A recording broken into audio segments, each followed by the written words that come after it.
Alors on est mi-juillet, il y a des leçons que je peux déjà tirer. Et voilà le mobile de cette vidéo. Je vais faire de séries de focus sur quelques plantes et pour donner ce que j'ai appris, ce que j'ai eu comme expérience. Donc ça pourra peut-être vous aider si vous décidez de vous élancer aussi dans cette aventure. Donc d'emblée, je voulais d'abord mentionner que la plupart de mes cultures, j'ai essayé de les tenter en pot, mais certaines ont été plantées en pleine terre. M'excuse, une terre qui n'a pas été au préalable préparée. Et mon constat est que, déjà, si vous voulez faire en pot ça demande un peu plus de disponibilité. Comme par exemple, la tomate, elle a vraiment besoin d'eau. Donc, je l'avais habituée à être arrosée quotidiennement. Et j'ai fait 3 jours loin de la maison, en vacances, petites vacances, congé on va dire. Et je suis rentré et j'ai trouvé quelques tomates qui souffrent, quelques pieds de tomates qui demandent de l'eau. Vous voyez, ces feuilles qui se recroquevillent sur elles-mêmes. Donc je comprends que c'est un manque d'eau. Je sais que aussi quand il fait très chaud, ça fait la même chose. Mais là, j'ose croire que c'est un manque d'eau. Cette variété, elle consomme vraiment de l'eau. À chaque fois que je mets, je sens que la terre est desséchée. Alors, juillet, nous avons déjà quelques tomates qui vont aller en cuisine. Donc, je vais commencer avec celle-là. C'est ma première ma première tomate. Donc, je vais la manger avec beaucoup d'appétit. Elle est toute rouge, toute belle. Voilà. Voilà, je vais faire un focus. Voilà, c'est ça. Alors, juillet, je commence déjà la récolte. Donc, vous voyez, je crois qu'après 2 jours, je reviendrai pour prendre encore quelques tomates. Ça s'annonce bien. L'amarante, hein, voilà. Elle résiste bien au manque d'eau. Je n'ai pas été là, mais ça tient, voilà. Une autre leçon, je m'excuse, que j'ai apprise, je ne donne pas de leçon aux gens ici, c'est que l'amarante avance vraiment vite et ça me sert vraiment de tuteur pour les pots de tomates. Donc quand j'ai eu l'idée de les planter à côté de tomates, voilà que ça me sert à quelque chose.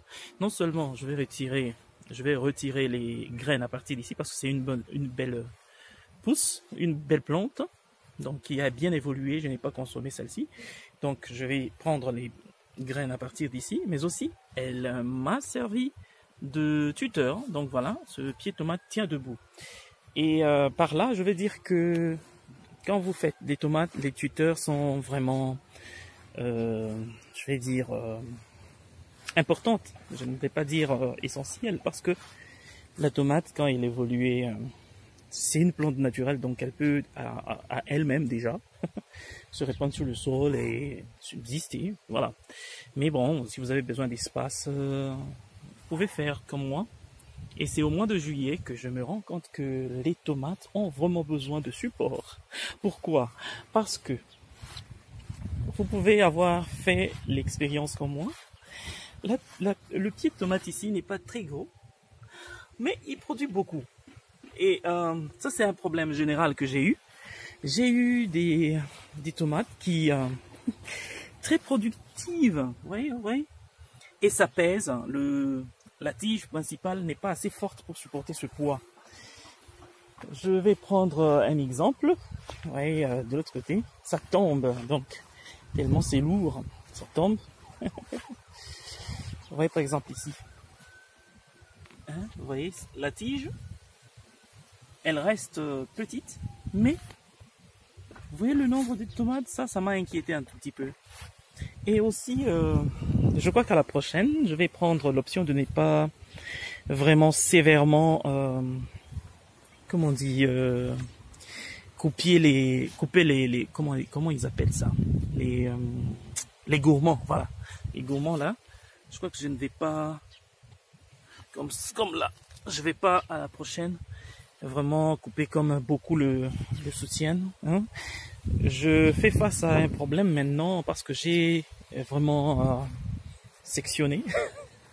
J'ai enlevé beaucoup de gourmands. Le problème que j'ai maintenant, c'est que j'ai beaucoup de tomates, plus de tomates que de feuilles. Ça m'inquiète un peu.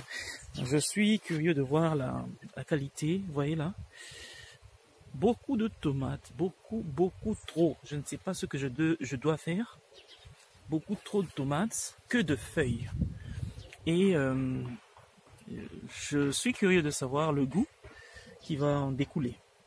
Là, c'est tout à fait de manière naturelle, hein. Je n'ai pas beaucoup non plus coupé les gourmands, donc je laisse un peu plus de feuilles.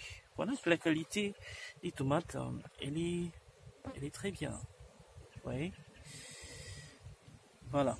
Ça, c'est une autre leçon que j'ai apprise, que je ne dois pas vraiment littéralement couper tous les gourmands. Je dois laisser un peu faire les choses naturellement. Voilà. Qu'est-ce que je peux dire? Voilà. La culture en pot, elle demande vraiment beaucoup de disponibilité, comme là, par exemple.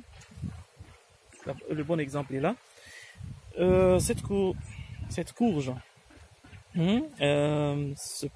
cette plante de courge, ce plant de courge, je ne sais pas comment dire, elle évoluait très bien, très bien, et avec une grande vitesse.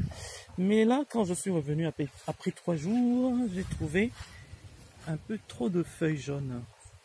Parce que gourmand, et il n'y avait pas eu d'eau, hein, il n'avait pas plu. Donc il faille que je sois là pour arroser. Et les 3 jours de sécheresse produisent ça. Par conséquent, il y a eu beaucoup de fleurs, beaucoup de petits fruits qui s'annoncent. Donc par conséquent, il y a eu beaucoup de petits fruits qui s'annoncent, je crois. C'est parce que la plante se croyait déjà mourante et elle voulait déjà produire. Donc voilà. Ici, ça semblait plutôt un peu résister, mais vous pouvez voir la couleur jaune qui apparaît sur quelques feuilles. Donc j'ai arrosé.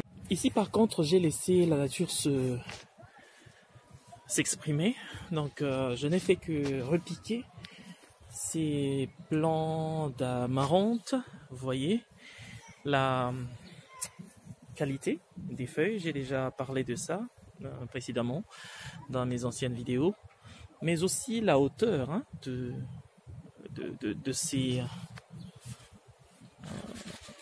cette amarante.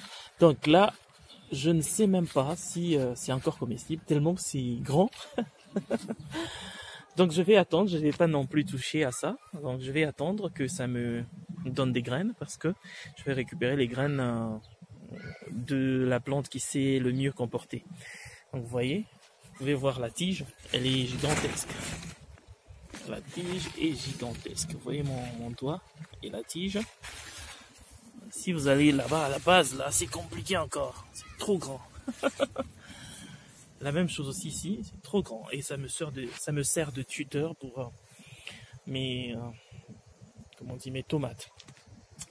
Donc, quand on laisse les choses se faire naturellement, comme je le disais, c'est bon. Comme ici, aussi, la tomate, je ne coupe pas beaucoup de gourmands. Voilà, c'est... là, par contre, j'avais beaucoup coupé, mais je me répands. Ici, je ne coupe plus. Là non plus, je ne coupe plus. Et ça semble bien balancé là, les feuilles et les fruits. Je crois que la grande leçon que j'ai eue finalement, c'est ne pas sous-estimer la nature. Et que il faut rester le plus naturel possible. Donc, je vais à la prochaine utiliser plus la terre que les pots. Et ainsi utiliser plus les engrais naturels que les engrais chimiques. Donc voilà la grande leçon que j'ai ici au mois de juillet. J'ai déjà commencé à récolter. Donc c'est bon.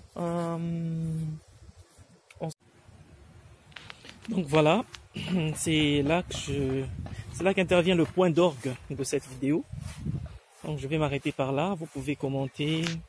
N'oubliez pas d'aimer notre page, de partager l'info et aussi nous aider à améliorer notre manière de travailler ici à la maison parce que on le fait à l'aveuglette, on avance à l'aveuglette. Donc voilà, merci et à la prochaine.